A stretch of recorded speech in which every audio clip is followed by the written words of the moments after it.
if there was only one marketing strategy that you would advise somebody to focus on, only one, for them to get clients, what would that be? I've got to say, I mean, as much as I'm big on social media, the free, marketing, it's customer care.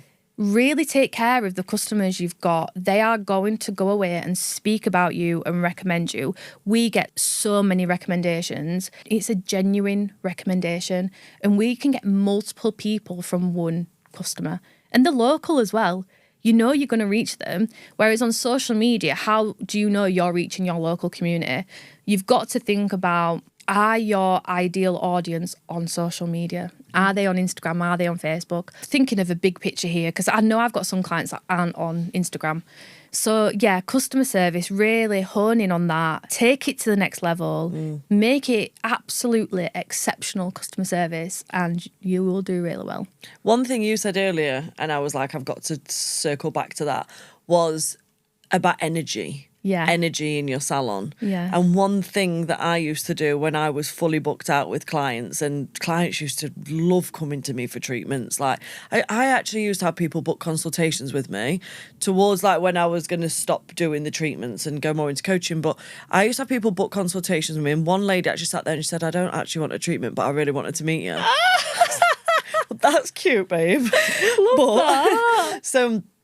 But one thing that I took very, very seriously was the customer experience. Yeah. It was how I made them feel. And the only way that I could make that amazing was my energy. So when they came to me, it was like, my energy needs to be on top form. How can I make them feel comfortable? And I'm like a chameleon. I can gear up, That's I me. can gear down. If someone comes in and they're really loud like I am, I'll probably simmer down a little bit for them to allow them to be that energy. And if somebody comes in and they're really timid and quite anxious, I can switch my energy like to the person. So I used to really use that. And I think that when people focus on the energy along with customer care, that is very powerful. Because if a customer comes in and you're just like, hey, you're right, have you got an appointment? And it's just a bit, it's like your shitty energy. That? Save your shitty energy for your kids or something. Do you know what I mean? I'm only joking. But you know what I mean? So you said earlier about your energy in your salon, it's important. What do you mean by that? I mean, I think my clients bring it out of me, to be fair. I was actually just thinking, was it last week? I was so tired, I was exhausted. Got to my last client. By the time my last client came and we got talking, I was like, yeah, I'm in this. What's another hour at work? And like you say, who is going to want to come to a salon and get a treatment done by someone who's absolutely miserable? I don't know how I do it. I think I'm like you. I say to myself, I'm a Gemini. I've got split personalities. I can adapt to anyone, and that's exactly what I'm like. And it's also about leading the team. If they see I'm in a good mood, then what's that saying again? Lead by example. Yeah. It's leading by example. If I come to work and I'm in a horrible mood, how can I expect my team to do what I do? How can I expect them to turn up and put on a brave face, or however? It's how we want to be represented. So it's good vibes, good energy, making jokes, banter. Have a laugh. Don't take it but too also serious. being professional. Yeah. Making sure, we're really good at what we do. We're the full package. Yeah. We are the full package. We are. How do you manage it with 3 kids? I don't. They're in the cupboard at home, locked in. Literally. No. Got a great cellar.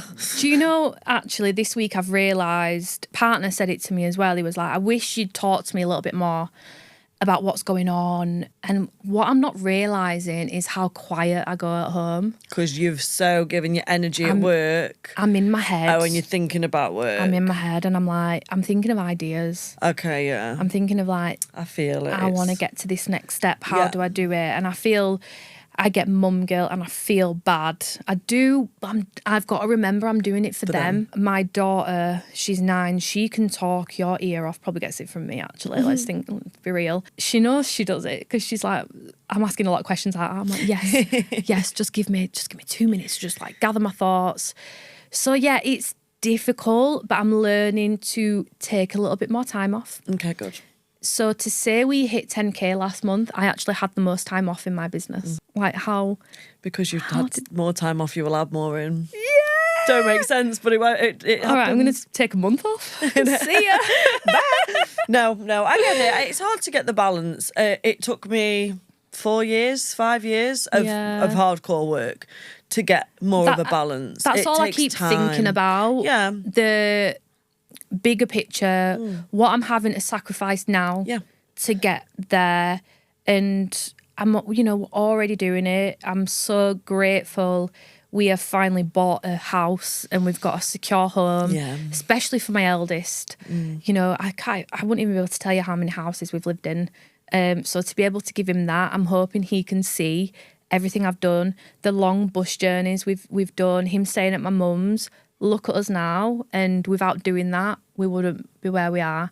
And I also think about 5 years, 10 years time, I want to take my kids on holiday and have a less than 5 years time. Yeah, but that's a goal. I want to. They're probably going to listen to this, but I want to surprise them and book a holiday and just pay for it. So that's one of the things on my list.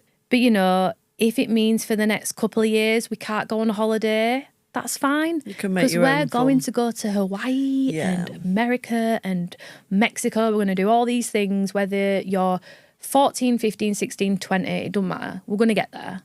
So, yeah. And also remember that we're in different eras and you're in your hustle mum era at the minute. I am. And that's okay. Because when you come out of your hustle mum era, when you've built everything from that era, you're going to be able to be in I'm not saying you can't be a present mum now, you can, but you're going to be able to really, do you know what I mean? Like you've planted the seeds and you're harvesting. Yes. And when I'm building the foundations. Exactly. And it's all going to be worth it. For me now, I'm just looking at buying a property in Spain. I know. Babe, 7 years ago, I was not in this position. And now it's I'm buying my our third property.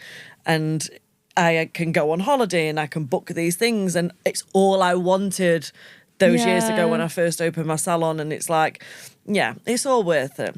I'm excited. I know it's going to happen. Oh, 100%. That's already done. It's listening to your intuition. I've been on such a spiritual journey. Good. Highly recommend. Can I recommend a podcast? You can recommend what you want. Nikki Allen, you need to listen to her. Okay. Unreal. And I'm listening to that little voice in my head. Yeah. And I'm just going with that. Good. Yeah. She's there to guide you. She is. The voice within.